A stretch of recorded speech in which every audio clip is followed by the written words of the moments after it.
অনেকেই আছে চাল কুমড়োর খোসাটাকে ফেলে দেয়, তো চাল কুমড়োর খোসাটাকে না ফেলে দিয়ে একটা মজার রেসিপি তৈরি করা যায়। তো আমি আপনাদের সাথে আজকে শেয়ার করছি চাল কুমড়োর খোসাটাকে না ফেলে দিয়ে কিভাবে এই চাল কুমড়ো খোসার ভর্তা অথবা চাল কুমড়ো খোসার তরকারি তৈরি করবেন। তো এই চাল কুমড়োর খোসার ভর্তা বা তরকারিটাকে তৈরি করার জন্য প্রথমেই লাগবে একটা চাল কুমড়ো। এখানে আমি মাঝারি সাইজের একটা চাল কুমড়ো নিয়েছি, তাই এখানে আমি শুধুমাত্র চাল কুমড়োর খোসাটাকে ব্যবহার করব, তাই খোসাটাকে ছাড়িয়ে নিচ্ছি। আর ছাড়িয়ে নেওয়ার পর এখানে শুধুমাত্র আমি খোসা নিয়েছি আর চাল কুমড়োর বুকের অংশটাকে নিয়েছি আর এতটুকু করে কেটে নিয়েছি। আর এতটুকু করে কেটে নিলে ব্লেন্ড করতে সুবিধা হবে, তাই আমি এখন ব্লেন্ড করে নেব এই চাল কুমড়োর খোসাগুলোকে। সেজন্য খুবই সামান্য পরিমাণ পানি দিয়ে দিচ্ছি। এখানে পানি 1 কাপ দিয়েছি আমি, তবে চাল কুমড়োর খোসা যতগুলো হবে সেই পরিমাণ অনুযায়ী পানি দিবেন। আর এখানে এই তো পিউরিটা রেডি হয়ে গেছে। তো তারপর তেল দিয়ে দিলাম। এখানে আমি সয়াবিন তেল ব্যবহার করেছি, যারা সরিষার তেল খান তারা সরিষার তেল ব্যবহার করতে পারবেন সমপরিমাণ। তারপর দিচ্ছি হাফ কাপের মতো পেঁয়াজ কুচি, সেই সাথে ঝালের জন্য দিচ্ছি 4 থেকে 5টা কাঁচামরিচ ফালি। আর তারপর পেঁয়াজটাকে একটু ভেজে নিচ্ছি, আর পেঁয়াজ ভাজা হয়ে গেলে দিচ্ছি হাফ কাপের মতো কুচি চিংড়ি বা ছোট চিংড়ির মাছগুলো।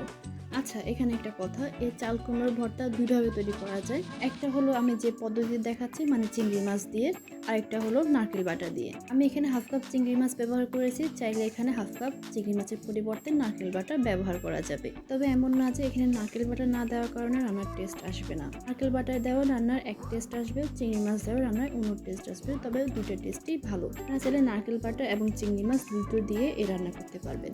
তো তারপর দিয়েছি 1 চা চামচ রসুন বাটা, স্বাদ অনুযায়ী লবণ, আর মশলা যেন না পুড়ে যায় সেজন্য দিয়েছি একটু পানি, আর দিয়েছি ঝাল অনুযায়ী মরিচ গুঁড়ো, হাফ চা চামচ হলুদ গুঁড়ো।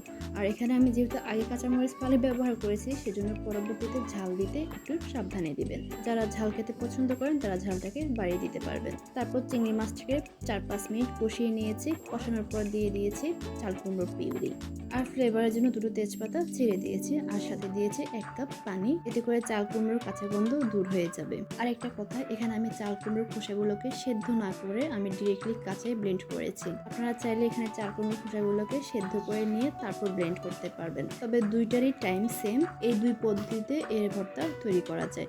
আমি আরও একটা ভিডিও আপলোড করেছিলাম, সেখানে চাল কুমড়োর খোসাগুলোকে আমি সেদ্ধ করে তারপর ব্লেন্ড করেছি।